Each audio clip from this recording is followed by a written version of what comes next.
En octobre 1996, Séverine Roux et Nadia Benoît, deux lycéennes de 17 ans d'Annecy, disparaissent sans laisser de traces après une soirée étudiante.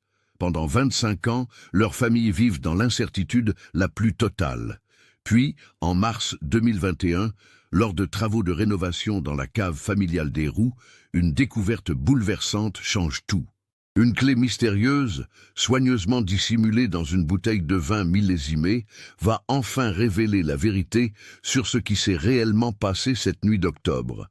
Mais cette vérité va s'avérer bien plus sombre et troublante que tout ce que les enquêteurs avaient pu imaginer. Avant de continuer avec cette histoire perturbante, si vous appréciez les cas mystérieux réels comme celui-ci, abonnez-vous à la chaîne et activez les notifications pour ne manquer aucun nouveau cas. Maintenant, découvrons comment tout a commencé. Annecy, octobre 1996. La ville savoyarde baigne dans cette atmosphère automnale particulière des Alpes françaises, où les premiers froids annoncent l'arrivée de l'hiver. Les feuilles dorées des platanes bordent les quais du Thioux, et le lac reflète les façades colorées de la vieille ville. C'est dans ce cadre idyllique que vivent Séverine Roux et Nadia Benoît, deux amies inséparables depuis leur entrée au lycée Berthollet. Séverine Roux, 17 ans, est une jeune fille sérieuse, aux cheveux châtains toujours parfaitement coiffés.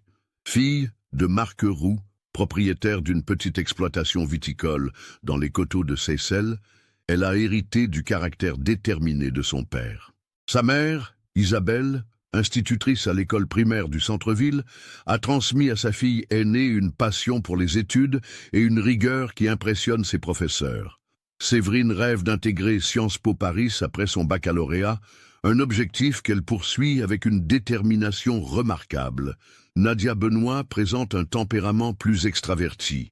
Originaire d'une famille d'origine algérienne installée à Annecy depuis les années 70, elle apporte une joie de vivre communicative qui complète parfaitement la personnalité plus réservée de Séverine. Son père, Ahmed, travaille comme mécanicien dans un garage de la zone industrielle, tandis que sa mère, Fatima, s'occupe de leurs 3 enfants. Nadia, l'aînée, porte les espoirs familiaux de réussite scolaire. Les deux amis se sont rencontrés en classe de seconde et ont immédiatement développé une complicité rare. Elles partagent tout, leurs rêves d'avenir, leurs inquiétudes d'adolescente, leurs secrets les plus intimes. Séverine aide Nadia en mathématiques, tandis que cette dernière encourage son amie à sortir de sa coquille lors des sorties lycéennes. Le lycée Berthollet, établissement réputé d'Annecy, accueille environ 800 élèves issus de la ville et des communes environnantes. L'ambiance y est studieuse mais détendue, typique de ces établissements de province où tout le monde se connaît.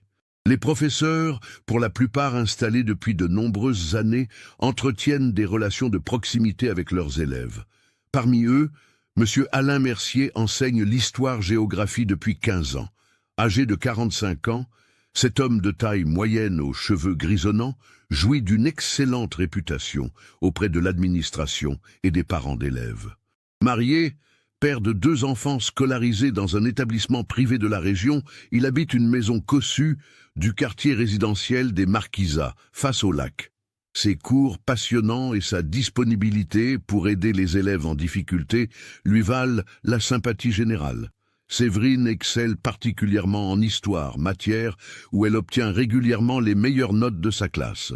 Monsieur Mercier l'a rapidement remarqué et n'hésite pas à lui proposer des lectures complémentaires pour approfondir ses connaissances. Il encourage ses ambitions parisiennes et se montre disponible pour des séances de soutien individualisées, généralement organisées pendant la pause déjeuner ou après les cours. Le vendredi 18 octobre 1996 s'annonce comme une journée ordinaire au lycée Berthollet. Les cours se déroulent normalement et Séverine assiste avec attention au dernier cours d'histoire de M. Mercier consacré à la Révolution française. À 16h30, les deux amis quittent l'établissement ensemble comme à leur habitude. Nadia a prévu de passer la soirée chez les Roux pour réviser le devoir de mathématiques prévu le lundi suivant. Les parents de Séverine accueillent toujours chaleureusement l'amie de leur fille et Fatima Benoît apprécie cette famille qui encourage sa fille dans ses études.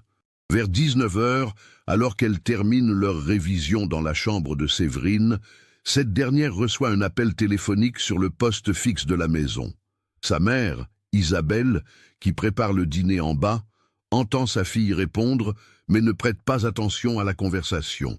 Quelques minutes plus tard, Séverine descend l'escalier, visiblement excitée. « Maman, on peut aller à une soirée chez Amélie Martineau ?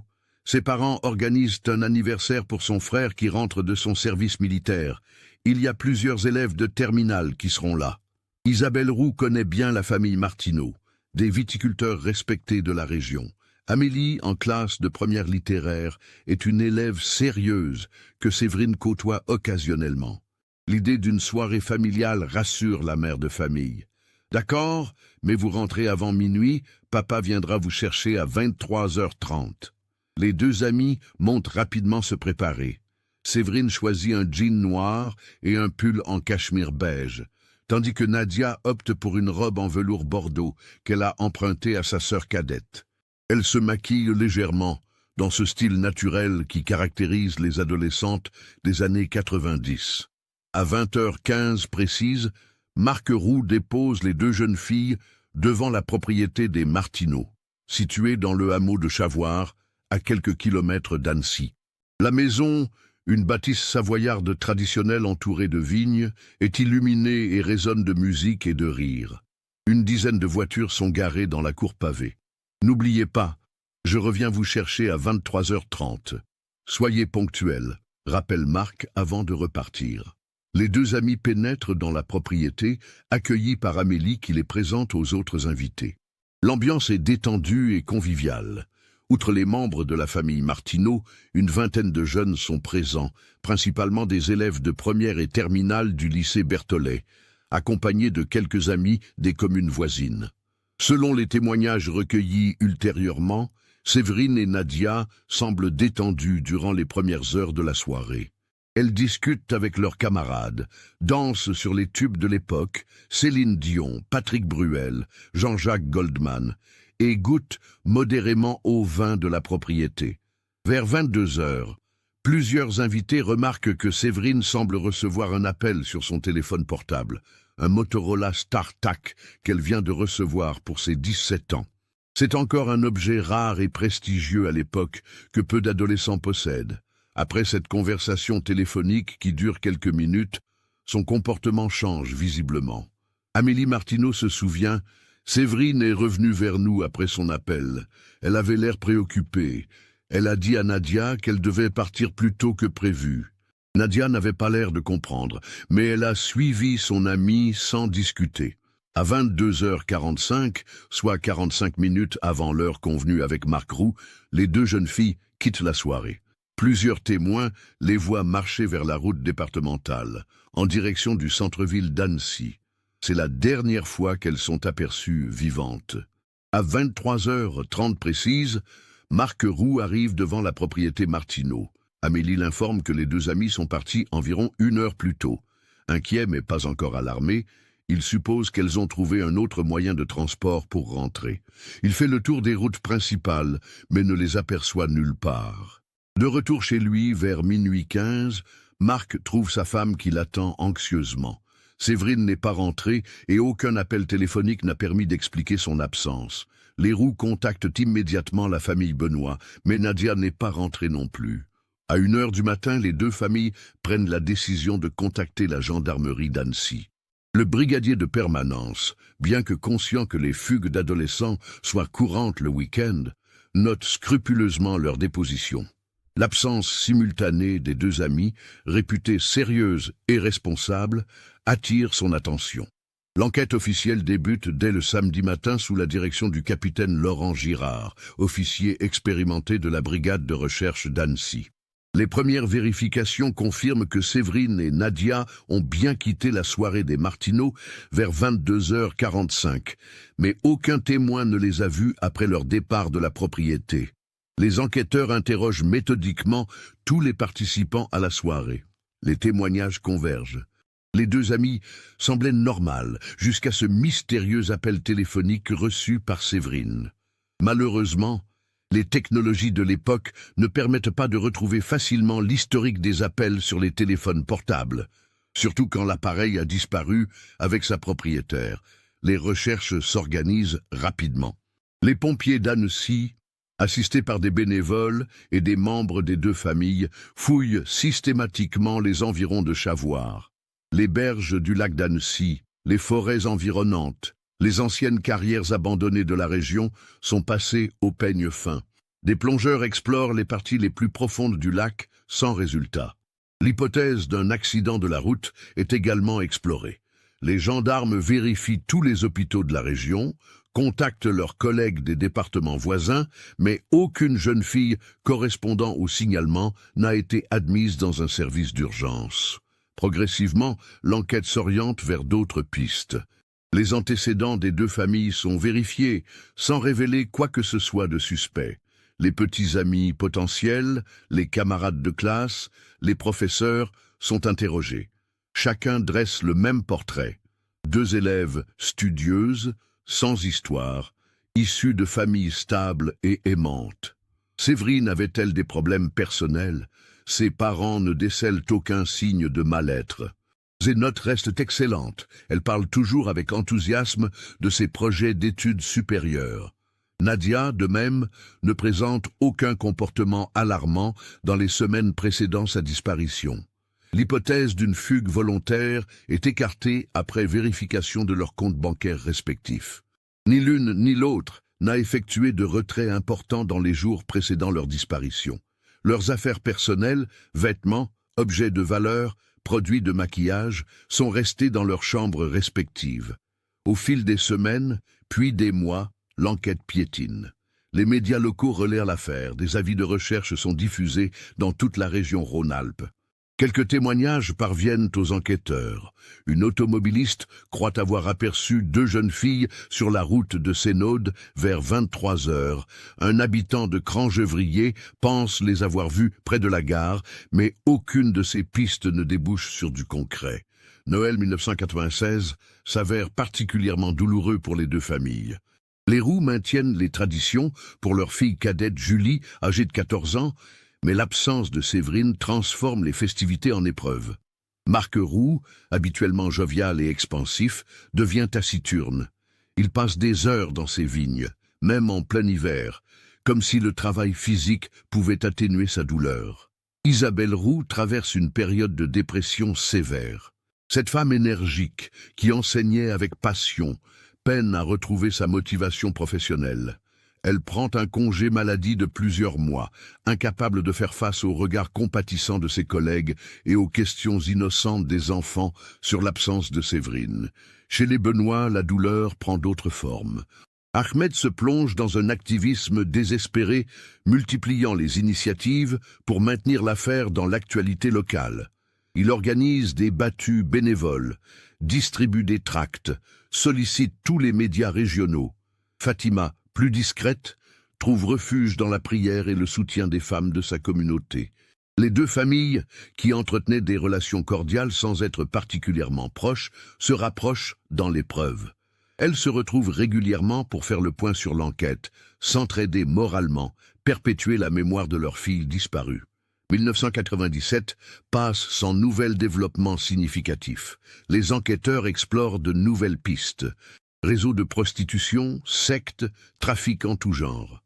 Chaque hypothèse est méticuleusement vérifiée, mais aucune ne résiste à l'analyse.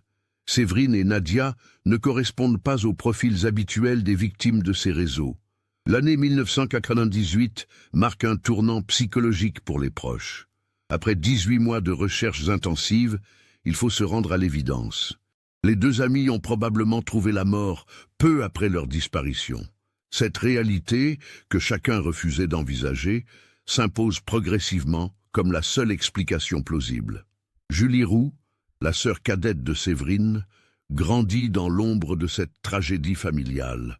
Adolescente discrète et studieuse, elle développe une maturité précoce face à la souffrance de ses parents. Elle évite soigneusement d'aborder le sujet de sa sœur disparue, comprenant instinctivement que chaque évocation ravive une douleur à peine apaisée. Au lycée Berthollet, La promotion 1997 termine sa scolarité marquée par cette tragédie. Amélie Martineau, rongée par la culpabilité d'avoir été la dernière à voir les deux amies vivantes, développe des troubles anxieux qui nécessitent un suivi psychologique. Plusieurs camarades de classe changent d'établissement, incapables de supporter l'atmosphère pesante qui plane sur le lycée. Monsieur Mercier, le professeur d'histoire, se montre particulièrement affecté par la disparition de Séverine, son élève la plus brillante. Il participe activement aux recherches bénévoles, interroge ses anciens élèves, se rend disponible pour témoigner auprès des enquêteurs. Sa détresse semble sincère et touche ses collègues. Les années 2000 à 2010 voient l'affaire progressivement s'effacer de l'actualité locale. Les familles maintiennent cependant leurs efforts. Chaque année, le 18 octobre, une messe commémorative est organisée à la cathédrale d'Annecy. Les progrès technologiques, développement d'Internet, amélioration des techniques d'identification génétique font naître de nouveaux espoirs, rapidement déçus. En 2008, la découverte d'ossements humains dans une forêt du Genevois relance l'enquête pendant plusieurs semaines. Les analyses ADN révèlent qu'il s'agit des restes d'une femme âgée décédée de mort naturelle plusieurs décennies plus tôt. Cette fausse alerte ravive douloureusement l'espoir des familles. Marc Roux, vieillissant prématurément, développe des problèmes cardiaques que son médecin attribue en partie au stress chronique. Sa femme Isabelle, malgré sa reprise d'activité professionnelle, reste fragile psychologiquement. Le couple survit, maintenu par leur amour pour Julie, et l'espoir, de plus en plus ténu, de retrouver un jour Séverine. Les Benoît traversent également cette décennie difficilement. Ahmed, toujours combatif, crée une association d'aide aux familles de personnes disparues. Cette activité lui apporte un réconfort relatif, même si elle l'empêche de faire totalement son deuil. Fatima vieillit dans la résignation, trouvant dans sa foi la force de continuer. En 2015, l'affaire connaît un regain d'intérêt médiatique à l'occasion de son 10e anniversaire. France, 3 Rhône-Alpes, diffuse un reportage retraçant l'enquête, interviewant les familles et les enquêteurs. Cette émission génère quelques nouveaux témoignages, malheureusement sans valeur pour l'enquête. Le capitaine Girard, proche de la retraite, avoue sa frustration devant ce dossier jamais résolu. En 40 ans de carrière, c'est l'enquête qui l'a le plus marqué. Il a exploré toutes les pistes imaginables, interrogé des centaines de témoins, mais la vérité lui échappe toujours. Mars 2021. Le monde entier traverse la crise sanitaire liée à la pandémie de Covid-19. Les confinements successifs poussent de nombreuses familles à entreprendre des travaux domestiques longtemps repoussés. C'est dans ce contexte que Marc Roux, désormais âgé de 68 ans, décide de rénover la cave de sa propriété viticole. Cette cave, creusée dans la roche calcaire au début du XXe siècle par le grand-père de Marc, sert depuis des décennies au stockage et au vieillissement des vins de la propriété. L'humidité ambiante et les infiltrations d'eau ont progressivement dégradé les murs et les étagères en bois. Marc souhaite moderniser l'installation en installant un système de climatisation et en remplaçant les anciennes étagères par des casiers métalliques. Julie, désormais âgée de 39 ans, mariée et mère de 2 enfants, vient régulièrement aider ses parents vieillissants. Professeure d'anglais dans un collège d'Annecy-le-Vieux, elle a hérité du caractère méticuleux de sa mère. Sa présence apporte un réconfort inestimable à Marc et Isabelle, même si le fantôme de Séverine plane toujours sur la famille. Le samedi 13 mars 2021, Julie aide son père à vider les étagères pour permettre aux ouvriers de commencer les travaux le lundi suivant. Ils manipulent avec précaution les bouteilles les plus anciennes, certaines datant des années 40 et 50, véritables trésors de la cave familiale. Vers 15 heures, Julie s'attaque à l'étagère située dans l'angle nord-est de la cave. La moins accessible est généralement réservée aux bouteilles de moindre valeur. En soulevant une bouteille de roussette de Savoie millésimée 1995, elle remarque quelque chose d'inhabituel. Le bouchon semble avoir été descellé puis remis en place, et un léger bruit se fait entendre quand elle agite la bouteille. « Papa, regarde cette bouteille !» Il y a quelque chose d'étrange. Marc examine la bouteille à la lumière de sa lampe torche. Effectivement, le bouchon présente des traces de manipulation et le vin lui-même paraît trouble, comme s'il avait été altéré. C'est bizarre. Cette bouteille devrait être parfaitement conservée. Elle était dans les meilleures conditions depuis sa mise en cave. Par curiosité, Marc décide d'ouvrir la bouteille pour examiner son contenu. Le vin, effectivement altéré, dégage une odeur suspecte.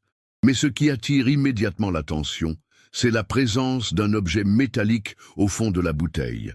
À l'aide d'une pince fine, Marc parvient à extraire l'objet, une petite clé dorée, soigneusement enveloppée dans un film plastique transparent. La clé, d'environ 5 cm de longueur, porte les inscriptions Master Lock et un numéro de série K247 1996. Julie et Marc échangent un regard stupéfait. 1996, l'année de la disparition de Séverine. Cette coïncidence ne peut être fortuite. Qui a pu dissimuler cette clé dans la cave familiale et pourquoi? Marc examine attentivement la clé sous tous les angles. Il s'agit manifestement d'une clé de cadenas, probablement destinée à ouvrir un box de stockage ou un local technique. Le numéro de série suggère qu'elle a été fabriquée en 1996, ce qui renforce la troublante coïncidence temporelle. Julie, le cœur battant, formule la question que son père n'ose exprimer. « Tu crois que Séverine a caché cette clé ici? Mais pourquoi? Et qu'est-ce qu'elle ouvre ?» Marc reste silencieux quelques instants, tournant et retournant la clé entre ses doigts. 25 ans après la disparition de sa fille aînée, cette découverte réveille des espoirs qu'il croyait définitivement enfouis. Il faut prévenir la gendarmerie immédiatement. Cette clé est peut-être la pièce du puzzle qui nous manquait depuis toutes ces années. À 17 h, les gendarmes d'Annecy se rendent chez les Roux pour examiner la découverte. Le maréchal des logis-chefs Sandra Pellissier, qui a repris le dossier après le départ en retraite du capitaine Girard, mesure immédiatement l'importance potentielle de cette trouvaille. La bouteille et son contenu sont saisis pour analyse. Les empreintes digitales sur la clé et le film plastique sont relevés, l'ADN présent sur ces surfaces est prélevé pour comparaison. Surtout, les enquêteurs entreprennent immédiatement d'identifier le type de serrure correspondant à cette clé. Les recherches informatiques révèlent rapidement qu'il s'agit d'une clé de cadenas Master Lock de série 3, commercialisée principalement pour sécuriser des box de self-stockage, des locaux techniques ou des conteneurs. En 1996, plusieurs entreprises de la région annécienne proposaient ce type de service de location de box. L'enquête se concentre immédiatement sur les entreprises de stockage actives dans la région d'Annecy en 1996. 3 sociétés principales émergent des recherches: Alpes Stockage, située dans la zone industrielle de Cran-Gevrier, Savoie Box à Seynod et Annecy Self-Service près de la gare.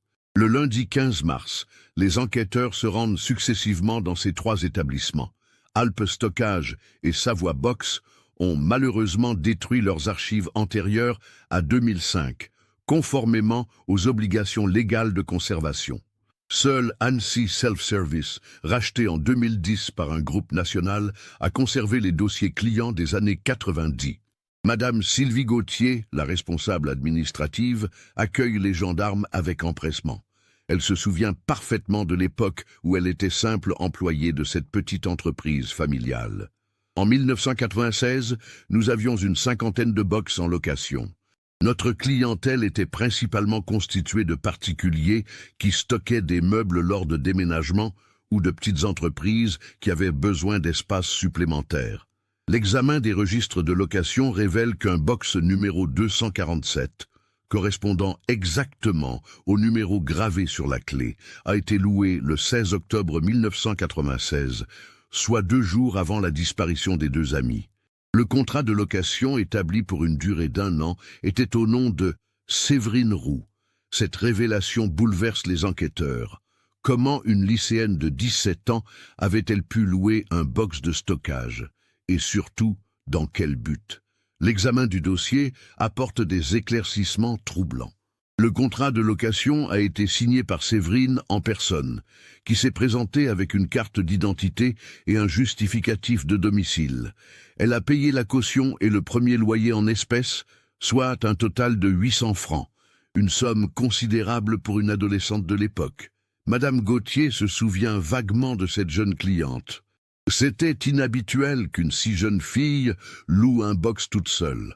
Elle m'avait expliqué qu'elle préparait un déménagement pour ses études supérieures et qu'elle avait besoin de stocker des affaires personnelles. Elle semblait déterminée et mature pour son âge. Le contrat de location précise que le box 247 se trouve dans le bâtiment B, au sous-sol, dans une zone peu fréquentée de l'établissement.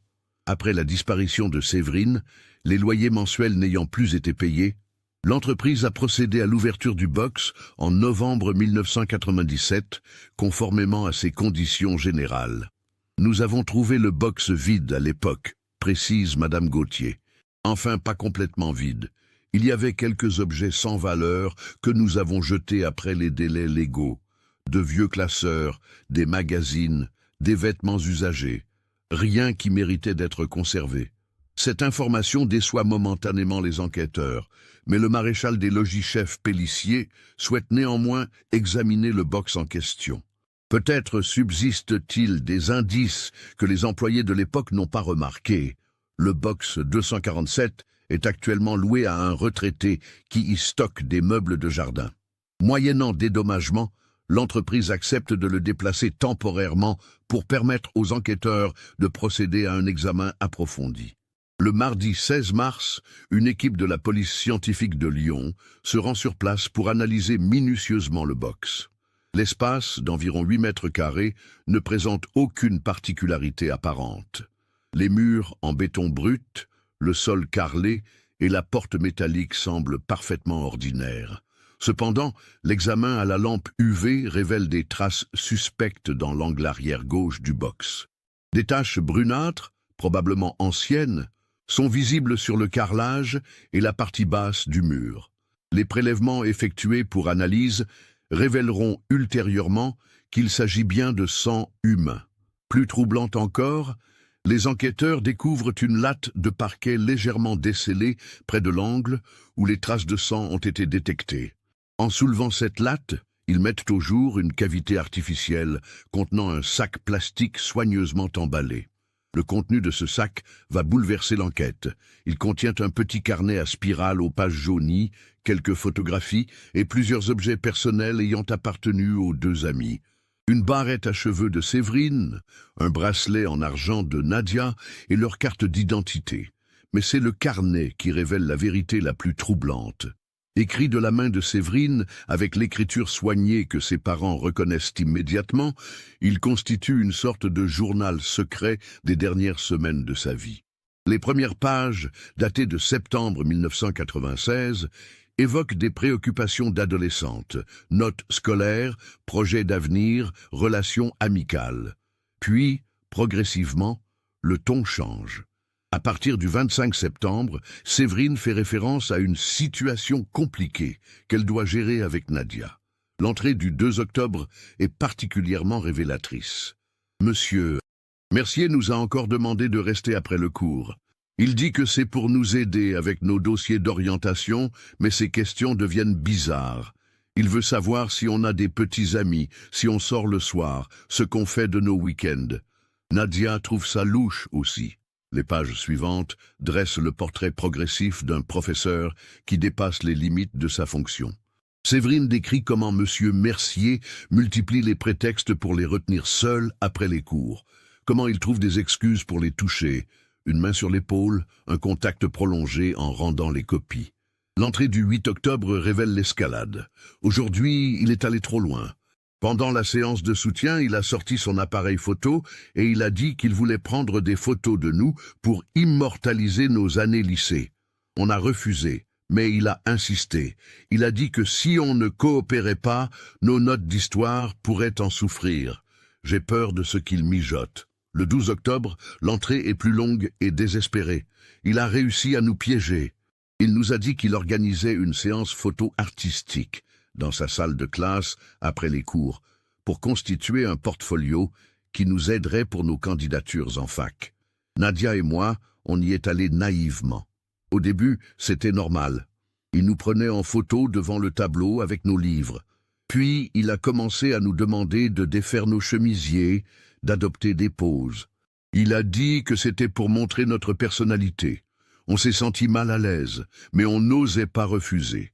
Il avait l'air tellement sûr de lui, tellement normal. Quand on a voulu partir, il nous a montré les photos sur son appareil numérique. Certaines étaient compromettantes. On avait l'air de filles faciles, Il a dit qu'il ne les montrerait à personne si on continuait à être coopérative. J'ai compris qu'on était tombé dans un piège. Les dernières entrées du carnet révèlent l'ampleur du chantage. Monsieur Mercier exigeait des séances photos de plus en plus fréquentes, des poses de plus en plus suggestives. Il menaçait de diffuser les clichés compromettants au lycée et aux familles, si les jeunes filles refusaient de se soumettre à ses exigences. L'entrée du 16 octobre, 2 jours avant la disparition, témoigne de la détermination désespérée de Séverine. « J'en ai assez, on ne peut plus continuer comme ça. J'ai trouvé une solution. J'ai loué un box de stockage avec l'argent que j'avais économisé pour mes études. J'y ai caché des copies de toutes les photos qu'il a prises, des enregistrements de nos conversations. J'ai réussi à le piéger avec le magnétophone de papa. J'ai tout planqué là-bas, avec ce carnet et nos papiers d'identité. S'il nous arrive quelque chose, au moins il y aura des preuves. Demain, on va tout lui dire, qu'on a des preuves contre lui, qu'on va le dénoncer. Il sera obligé de nous laisser tranquilles. J'ai peur, mais on ne peut plus reculer. Nadia est d'accord. On va se libérer de ce cauchemar. » La dernière entrée, datée du 18 octobre 1996, le jour même de la disparition, ne comporte que quelques mots tracés d'une écriture fébrile. Il sait. Il sait qu'on a des preuves. Il nous a demandé de venir le voir ce soir après la soirée chez Amélie. Il était différent au téléphone, menaçant. J'ai caché la clé du box dans la cave de papa, dans la bouteille de 95. S'il nous arrive malheur, quelqu'un finira bien par la trouver un jour. Les photographies trouvées dans le sac confirment les terribles révélations du carnet. Plusieurs clichés montrent effectivement les deux amis dans des poses suggestives, visiblement mal à l'aise, dans ce qui ressemble à la salle de classe d'histoire du lycée Berthollet. D'autres photos révèlent l'existence d'autres victimes. On y reconnaît plusieurs élèves de différentes promotions, toutes mineures, photographiées dans des circonstances similaires. Certains visages sont familiers aux enquêteurs, d'anciennes élèves du lycée qui ont depuis terminé leurs études et fondé des familles. L'arrestation d'Alain Mercier a lieu le mercredi 17 mars 2021 à 6 heures du matin, à son domicile des Marquisats. Âgé désormais de 70 ans, l'ancien professeur vit seul depuis son divorce en 2018. Ses enfants, devenus adultes, ont progressivement coupé les ponts avec un père qu'ils jugeaient distant et autoritaire. Face aux preuves accablantes découvertes dans le box, Mercier adopte d'abord une stratégie de dénégation totale. Il prétend ne pas reconnaître les photographies, affirme que le carnet de Séverine est un faux, suggère que quelqu'un cherche à lui nuire en fabriquant de fausses preuves. Mais l'enquête technique révèle rapidement l'authenticité des documents. L'expertise graphologique confirme que le carnet est bien de la main de Séverine Roux.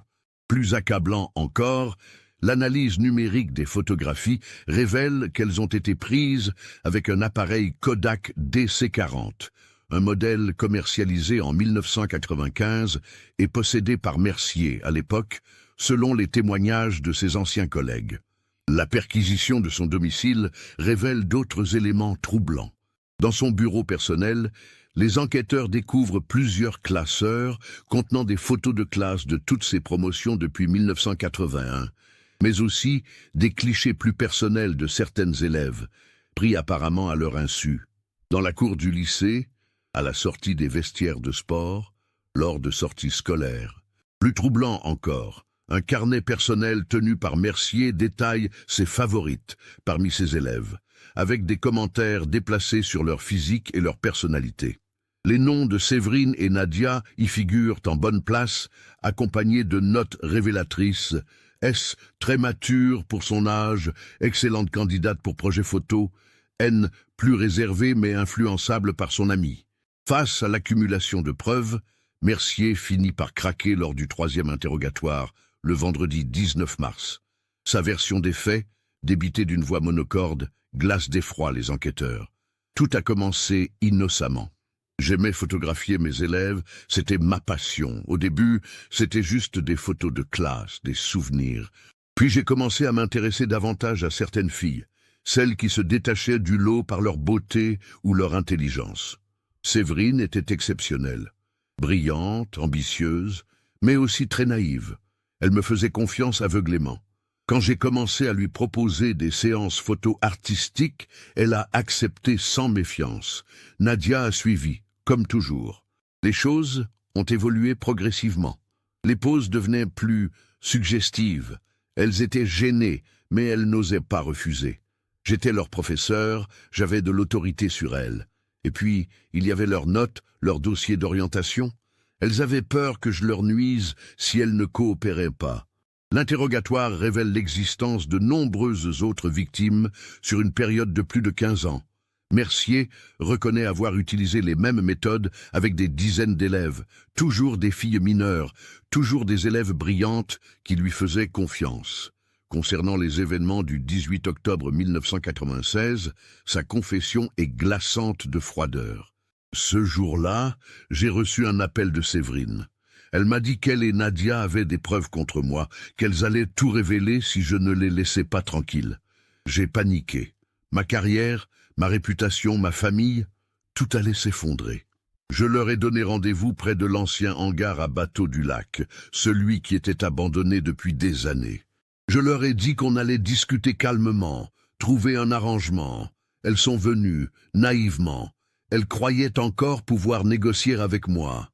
Quand elles m'ont dit qu'elles avaient caché des preuves, que d'autres personnes les découvriraient s'il leur arrivait quelque chose, j'ai réalisé que je n'avais pas le choix. C'était elles ou moi. J'avais emmené une barre de fer, au cas où. Ça s'est passé très vite. Un moment de violence aveugle, puis le silence. J'ai chargé leur corps dans ma voiture. J'ai roulé jusqu'au lac. La région était déserte à cette heure-là. Je les ai lestés avec des pierres et je les ai immergés dans la partie la plus profonde, près de Talloires. Elles n'ont jamais été retrouvées parce qu'elles sont au fond du lac depuis 25 ans. Cette confession bouleverse les enquêteurs et les familles. Après 25 ans d'incertitude, la vérité éclate enfin, aussi terrible soit-elle. Les plongeurs de la gendarmerie entreprennent immédiatement des recherches dans la zone indiquée par Mercier. Mais les chances de retrouver des restes, après un quart de siècle d'immersion, sont pratiquement nulles. L'enquête révèle également que Mercier a continué ses agissements criminels pendant des années après la mort de Séverine et Nadia. Fort de son impunité apparente, il a perfectionné ses méthodes de manipulation, s'attaquant à de nouvelles victimes, jusqu'à son départ en retraite en 2016. Plusieurs anciennes élèves, contactées par les enquêteurs, confirment avoir subi des attouchements ou du chantage de la part de leur ancien professeur. Certaines témoignent pour la première fois, libérées par l'arrestation de leur bourreau et rassurées par le fait que leur parole sera enfin entendue. Le procès d'Alain Mercier s'ouvre devant la cour d'assises de Chambéry le 15 septembre 2021. L'ancien professeur d'histoire, diminué physiquement mais toujours lucide mentalement, fait face à des accusations d'assassinat sur mineurs de moins de 15 ans, agression sexuelle sur mineurs, détention d'images pédopornographiques et chantage. L'audience, très médiatisée, attire de nombreux journalistes et observateurs. Les familles Roux et Benoît, ainsi que plusieurs anciennes victimes de Mercier, assistent au débat dans l'espoir de voir enfin rendue la justice qu'elles attendent depuis tant d'années. Marc Roux, vieilli et marqué par les épreuves, témoigne avec une dignité bouleversante. Pendant 25 ans, nous avons vécu dans l'incertitude la plus totale. Nous ne savions pas si notre fille était morte ou vivante, si elle souffrait quelque part ou si elle avait trouvé la paix. Aujourd'hui, nous savons. C'est horrible, mais au moins, nous savons.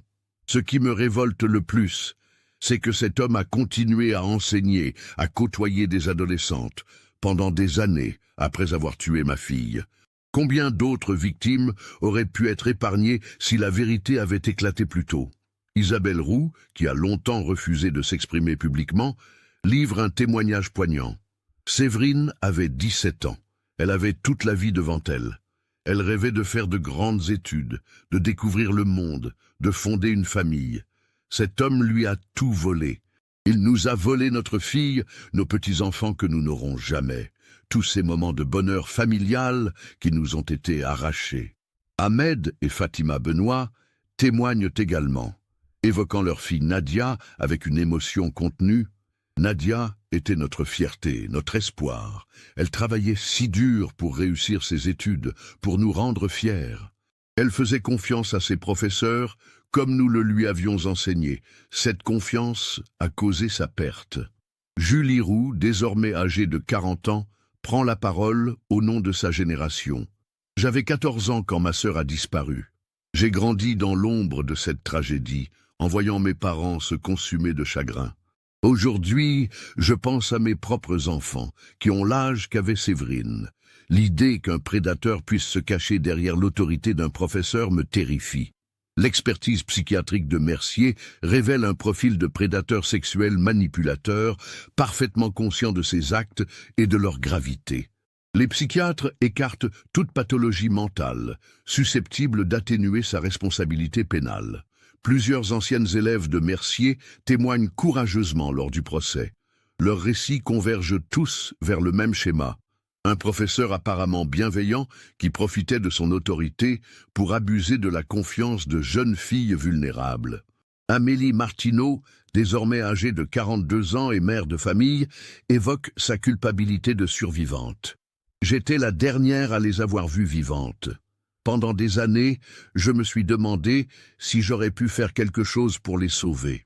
Aujourd'hui, je réalise que j'aurais pu être la prochaine victime de cet homme. » Les débats révèlent également les dysfonctionnements qui ont permis à Mercier d'agir en toute impunité pendant des décennies. Aucun système de contrôle n'existait alors pour détecter les comportements déplacés des enseignants envers leurs élèves. La parole des adolescents était rarement prise au sérieux face à celle d'un professeur respecté. Le procureur de la République, dans son réquisitoire, souligne la préméditation et la particulière gravité des faits. L'accusé a froidement planifié et exécuté le meurtre de 2 adolescentes, dont le seul crime était d'avoir voulu se libérer de son emprise. Il a ensuite vécu normalement pendant 25 ans, continuant même ses agissements criminels, sans manifester le moindre remords.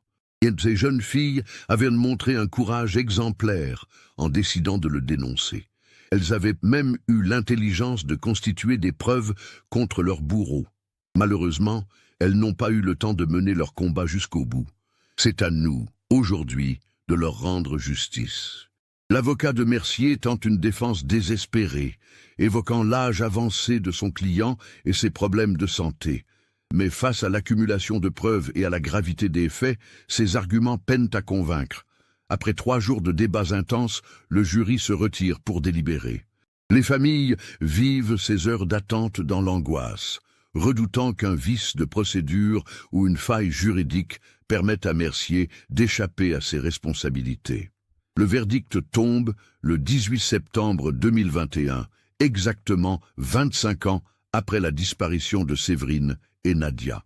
Alain Mercier est reconnu coupable de tous les chefs d'accusation et condamné à la réclusion criminelle à perpétuité avec une période de sûreté de 22 ans. Cette condamnation exemplaire satisfait les familles des victimes et marque un tournant dans la prise en compte des violences sexuelles en milieu scolaire. Le procès a largement contribué à libérer la parole des victimes et à sensibiliser l'opinion publique à ces crimes longtemps occultés. Dans les semaines qui suivent le procès, plusieurs anciennes élèves d'autres établissements témoignent publiquement, révélant l'existence d'autres prédateurs dans le système éducatif. Une vaste enquête nationale est lancée pour identifier et poursuivre tous les enseignants ayant commis des abus similaires. Marc Roux, malgré son grand âge, décide de créer une fondation en mémoire de sa fille. L'objectif est de sensibiliser les adolescents aux risques d'abus d'autorité et de leur apprendre à reconnaître les comportements déplacés. Si cette tragédie peut servir à protéger d'autres enfants, alors Séverine n'aura pas souffert pour rien, déclare-t-il lors de la création de la fondation. La famille Benoît s'associe à cette démarche, souhaitant que la mémoire de Nadia contribue également à cette noble cause. Ahmed Benoît, qui a consacré 25 ans de sa vie à rechercher sa fille, trouve enfin un sens à sa souffrance en aidant d'autres familles confrontées à des situations similaires. L'affaire Mercier devient rapidement un cas d'école étudié dans les écoles de police et de gendarmerie. Elle illustre parfaitement comment un prédateur peut exploiter sa position d'autorité pour commettre ses crimes, et comment la détermination des victimes peut finalement triompher, même des années après leur mort. Les autorités éducatives tirent également les leçons de cette tragédie. De nouveaux protocoles sont mis en place pour prévenir et détecter les comportements déplacés des enseignants. La formation du personnel encadrant est renforcée et des procédures claires sont établies pour recueillir et traiter les témoignages d'élèves en détresse.